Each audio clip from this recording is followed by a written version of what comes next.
If you have a complaint, then you can leave. This is our home. I finally lost my temper at the person in front of me who was yelling at me. Sheesh, I really did it, didn't I? I thought so for a moment, but I had no regrets. My name is Susan, 33 years old. I live with my husband John and our 3-year-old daughter, Lily. I started working part-time at a local supermarket after Lily started kindergarten. Although my days are nothing special, I've come to appreciate my ordinary life. But for the past 6 months, I've been bothered by something. Hey Susan, this is a stylish outfit. You should have been careful when washing it. The person showing me the slightly wrinkled clothes complained. She's John's sister, and my sister-in-law. Her name is Patricia. She's unmarried, and as far as I remember, she's 40 years old. Huh? I didn't know. It was just mixed in with the usual laundry, so I didn't notice. I would think you would know it's an expensive one just by looking at it. But I suppose you wouldn't understand, being fond of non-brands, Susan. When she said that, she went back to her room with a face like it can't be helped. Well, you should wash it yourself then, I said under my breath. It was always like this. Patricia seemed to take it for granted that I would take care of things for her. Even after I had done her laundry, she treated me like this. It was so frustrating, and for some reason, I was even preparing my sister-in-law's lunch. You're making Lily's lunch, right? Then could you make mine too? I tried to refuse, suggesting she should make her own, but she responded, I've never made lunch before. My mom always did it for me. I don't care. I'm not your mother. Then, this stupid sister-in-law took my daughter's lunchbox to the office without permission, which I made early in the morning. I lost it. Couldn't you tell it was Lily's? Just by looking at it? Lily was crying this morning because her favorite lunchbox was missing. Despite how angry I was, she just responded, I thought you'd made it for me since it was on the table. I'm sorry. With a silly grin on her face. What's with that face? It's not cute at all, I thought to myself. By the way, her review of the lunch was, I'm on a diet, so it was just the right amount. She could at least say thank you. I suggested she could just buy lunch, but she replied she didn't want to because it would be unbalanced nutritionally. As a sort of revenge, I made her lunches filled with frozen meals a few times, but it didn't seem to bother her. Basically, it was clear she just wanted to make her own life easier. Enough! Half a year ago, we began living in this house with my in-laws. Since we moved here, I've found myself getting irritated much more frequently. Even if I told John about it, he didn't seem to take it seriously, while I was begrudgingly doing the housework. Susan, I'm sorry. My mother-in-law, leaning on her cane, started a conversation. She had lost her husband about a decade ago and had continued to work as a full-time employee since then.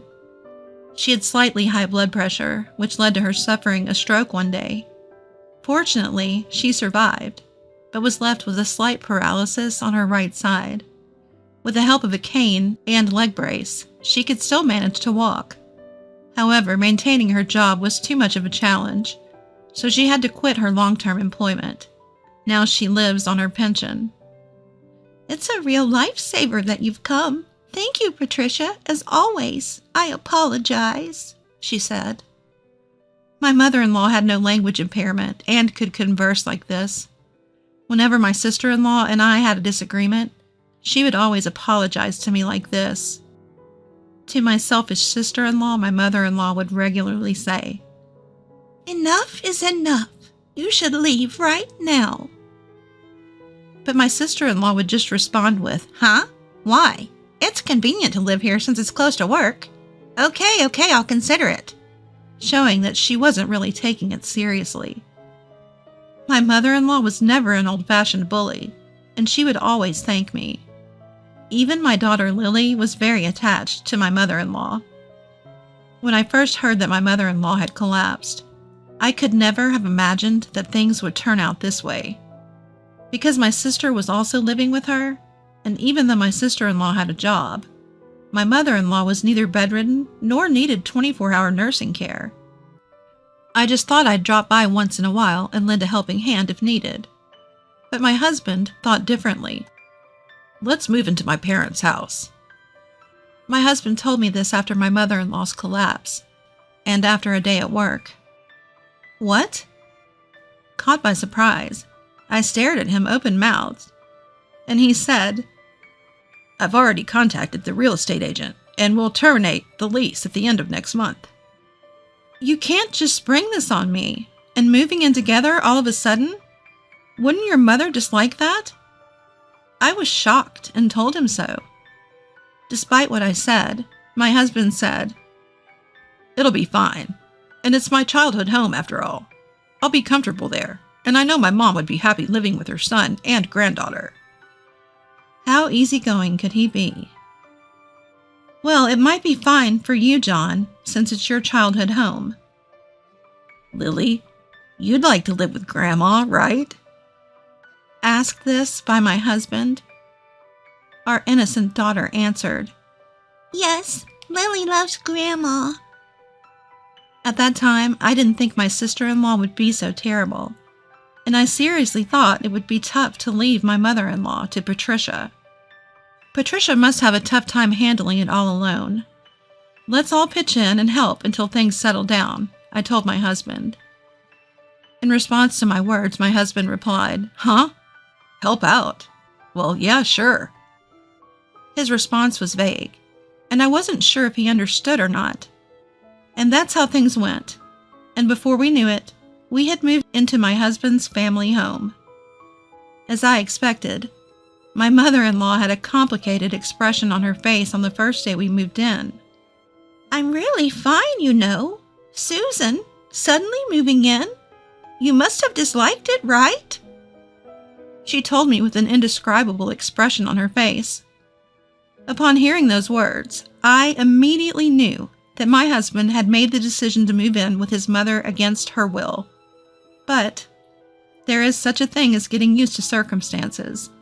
And despite our initially stiff interactions, my mother-in-law and I gradually became amiable through continued conversations.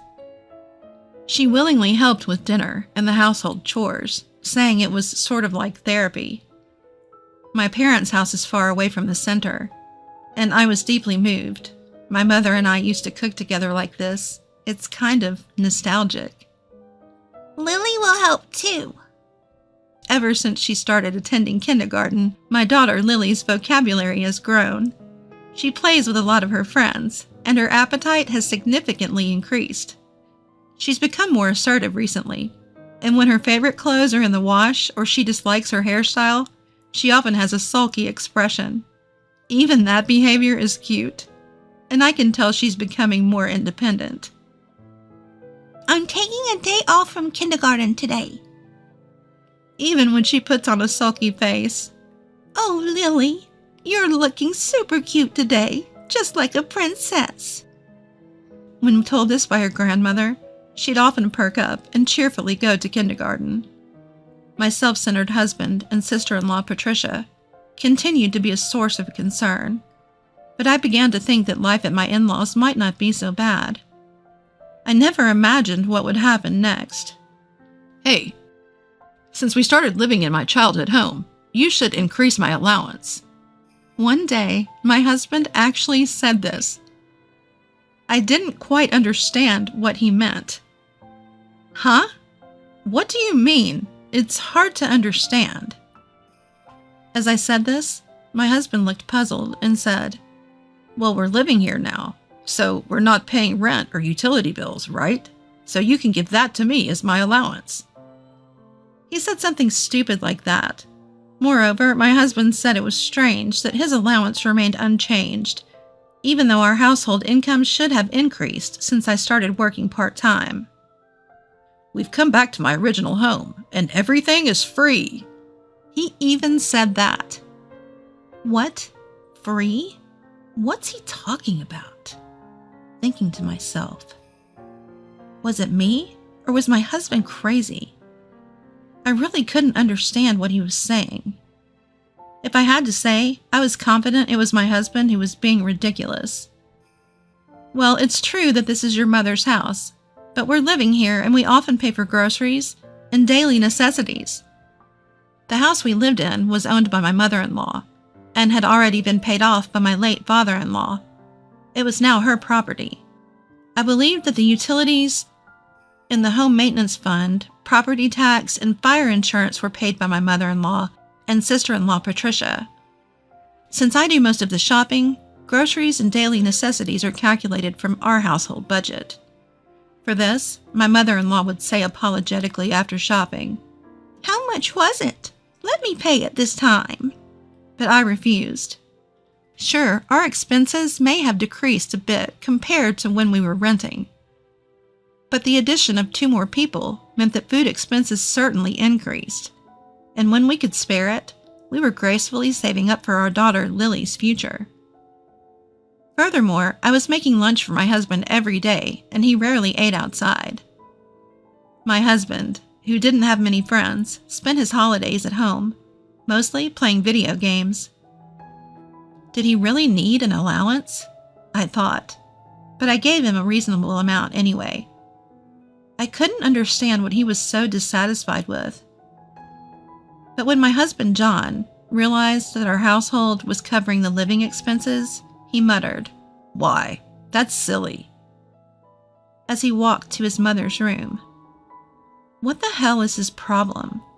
The one who's weird is him, not me. As I was thinking this and preparing for our daughter's kindergarten the next day, I began to hear a commotion coming from my mother-in-law's room. I peeked into the room, only to find John furiously questioning, "Why? Why do we have to contribute to living expenses? This is Mom's house, isn't it?" What is he even talking about? That's what I thought. As I glanced at my mother-in-law, she wasn't reprimanding him. Instead, she was just blankly staring at him, as if it was someone else's problem. Her eyes looked like those of a person who had given up on everything. Noticing my presence, John came over to me and said, "We don't have to pay anymore." He left, seemingly relieved, with a smug expression on his face. Watching his triumphant retreating figure, I cursed myself for my poor judgment in marrying such an idiot. However, if things continue this way, I might end up being labeled as a bad wife who doesn't want to contribute to the living expenses, protesting to my mother-in-law, and relying on John. I was getting anxious about this when my mother-in-law chuckled and said, "Susan, shall we have some tea?" She called out to me like that. That's when I heard a certain story from my mother-in-law. I was about to learn a shocking truth and a certain plan of hers. A few days later, my mother-in-law and I were preparing dinner with my daughter Lily, just like we usually do. That day, we were making Lily's favorite dish, dumplings. Lily was also helping out, making dumplings in her own unique shape. This is fun. It's good fine motor skills exercise. With that, my mother-in-law also joined in to help. Lily quickly got bored and started playing with toys in the next room. At that moment, my mother-in-law's smartphone, which was lying on the table, rang. The name displayed was John's. "Oh, I wonder if he forgot something." That's what my mother-in-law said. "He probably just forgot what to buy or something." Since our hands were sticky from the dumpling filling, she skillfully used the back of her hand to pull the call on speaker. "Hello, Mom? Hey, come on, answer the phone properly." What a rude guy. This is awkward. I glanced at my mother-in-law, who was silently staring at her phone. "Help out with the shopping once in a while." My mother-in-law forced my husband and sister-in-law to go shopping because it was a holiday. Just as I was about to respond to John on the phone, John, did Mom answer the phone? I heard my sister-in-law's voice. No, I couldn't hear anything. Do you think Lily messed with it? Hearing John say that, my sister-in-law began to say something alarming. But still, my mother-in-law and I turned pale as we listened to what came next. Our hands were all sticky, but we quickly pressed the record button. The call ended after a while. After washing my hands, I made a call to a certain place. We're back! After a while, John and my sister-in-law, who had no idea, returned home. I'm back. Wait, what are you two up to? No wonder my husband John and my sister-in-law looked so surprised. That's because me and my mother-in-law, with a troubled face, were sitting at the table in the living room, glaring at the two of them. Huh? What's with you two? You're scaring me. My sister-in-law said something like that. Sit down. We have something to discuss with you two, my mother-in-law said, then signaled to me. I nodded suddenly, and then played the recording of their conversation that I had taken earlier. Still, I guess we can't get Mom's money unless she's gone, right? My sister-in-law spoke to my husband John in a casual tone, like she was deciding what to have for dinner. Is that so? That's a bummer. You said you found $50,000. That's why I came here. The worst part is Mom is really sneaky. That's definitely Dad's inheritance. We only got a merely $1,000. Their conversation went on. Finally, my sister-in-law said, She's so slow, it's frustrating, isn't it? Like when she's slowly going down the stairs? Don't you sometimes want to push her? My sister-in-law said something awful, and my foolish husband John agreed. I totally get it. The call ended abruptly there. The two of them looked visibly uncomfortable, clearly never having imagined we were listening in. Hearing their conversation, I felt a threat to my mother-in-law's safety and immediately consulted the police. However, they didn't seem very helpful, saying it was a family matter. After the call, my mother-in-law said, I understand how you two feel very well. I've been thinking about it for a while now. I'm selling this house and moving. The two of them were surprised to hear this, eyes wide open. Only my stupid husband and sister-in-law have such stupid faces. In fact, I have been consulting with my mother-in-law about this for a while now. The biggest issue was my sister-in-law. Until I heard about this from my mother-in-law, I had assumed my sister-in-law was contributing a fair share towards living expenses. But it turns out, ever since my sister-in-law started working, she hadn't given a single penny to the household. Perhaps she was still stuck in a student mindset, thinking house chores were the mother's job, and constantly complaining. It's my hard-earned money. I can spend it on whatever I want, right? She said this and continued to splurge on beauty treatments, vacations, and luxury goods. If you've got so much money, either move out or contribute some to the household. When my father-in-law was alive, my sister-in-law would get scolded like this. Only at that time, it seems that there was a little pretend to help with housework, but after a while it was just back to normal. She never put any money into the house, and since my father-in-law passed away, my sister-in-law had been taking complete advantage of my mother-in-law and doing whatever she pleased. But Dad said I should save up instead of paying living expenses. And just because I've started working, it's weird to suddenly ask me to contribute to the household. I knew she was trouble. Nothing's weird about that. My sister-in-law protested. I am not the bad one. Well, I wanted you to save money and move out. After I finished raising my kids, I wanted to have a quiet life. How many years has it been since you started working? You don't contribute a cent to the household. You must be quite the wealthy lady by now. My sister-in-law looked frustrated, seemingly lost for words. I have a job. Moving out all of a sudden is troublesome. To add insult to injury, My sister-in-law, lost in her delusions, began to say such things.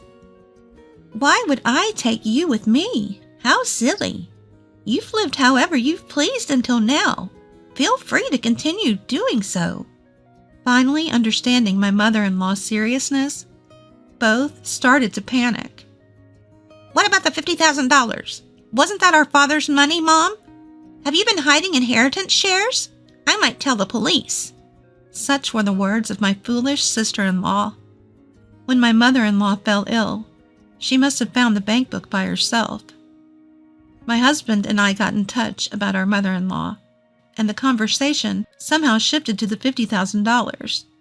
They probably thought they'd get a share too, which is why my husband hastily moved back in. Their stupidity gave me a headache. With a victorious expression, my mother-in-law calmly said, That was my money from when I was single. Your father had nothing to do with it. You two have been making a fuss about inheritance, but you foolish kids never let me save any money.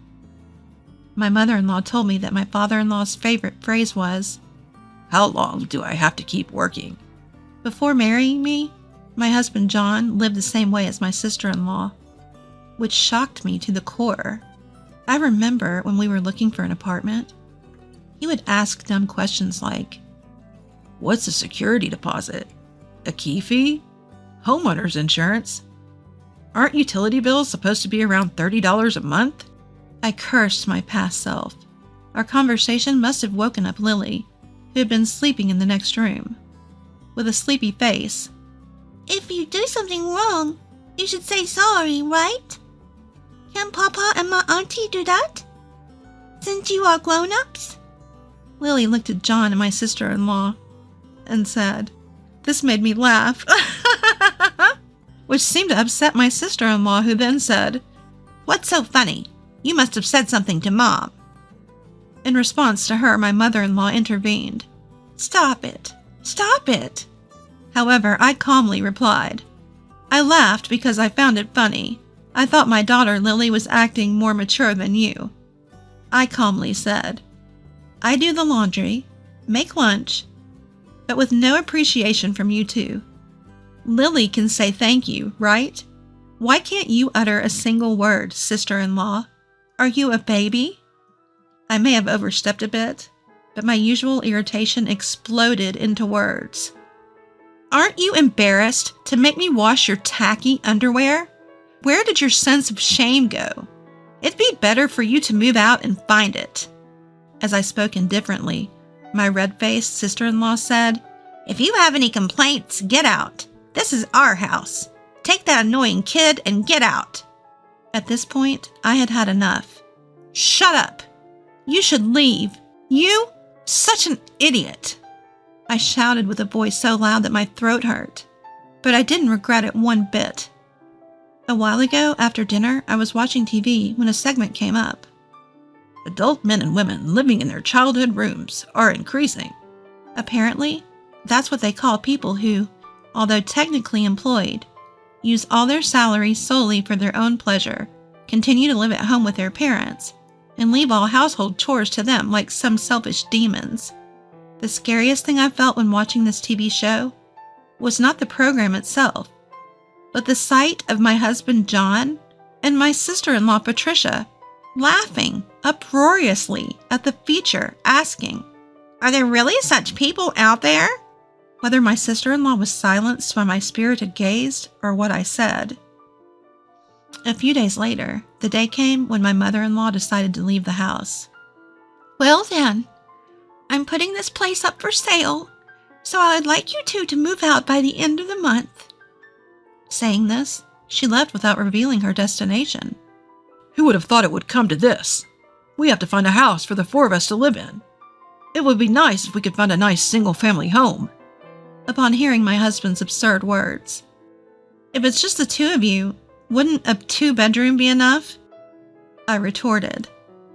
And to my words, John laughed, asking, 2 people? How do you figure that? He and my sister-in-law laughed off the situation, but ignoring them, I said, All right then, let's go, Lily. Shall we go to see my mom? At my words, my daughter Lily also responded, Yes, I'm happy because it's been a while since I've seen Grandpa and Grandma. She had a smile on her face. What do you mean? He is flustered, as if he doesn't know what's going on. His confusion was comical, prompting me to say, I'm divorcing you. The thought that Lily and I could be pushed down the stairs one day scares me. I can't live with you anymore. In response to my words, he stammered, That was just a joke, right, sis? My sister-in-law, possibly worried about losing her potential maid, responded, Yes, so let's live happily together. John even had the audacity to suggest living together in my parents' home, to which I responded, How can a person who can't even care for his own parents possibly care for others? That's what I told him. Right then, the taxi we had called arrived. As Lily and I got in, I said, Please feel free to live your life as you wish. I left my in-laws' home with a smile. In the background, I could hear John crying out, Don't go! Don't go! Like a child. In the past, I thought that childishness was cute. However, now I can only think of it as, wow, I feel bad. As for John and my sister-in-law, they ended up renting a small apartment with no security deposit or key money, as they had little savings combined. With little life skills and a reluctance to lower their lifestyle, they inevitably struggled to get by. They should struggle. It's too late for regrets. By the way, the reason that my sister-in-law noisily fixed a lunchbox was because she was trying to impress a colleague at work. She didn't know, but the coworker already had a lovely girlfriend. Her lunches, which she obviously didn't make herself, became a topic of office gossip when they abruptly changed from nice meals to something awful in the lunchbox. I heard they caused quite the stir in the office. Apparently, she was the butt of many jokes behind her back. This was a story I heard from a mom friend who happened to work at the same place as my sister-in-law. I couldn't help but laugh. But she's a stranger to me now, so I could care less. Having returned to my parents' home, I now live peacefully with the help of my parents and my daughter Lily. My ex-husband John spent all his free time gaming and hardly ever played with Lily. So far, she hasn't seemed lonely or shed any tears. She has made new friends at her new preschool and seems happy attending there with a smile on her face. When Lily gets a bit older, if she wants to see her father, I'll let her, as that's her right. I wanted to take care of my family and spend each day without any regrets.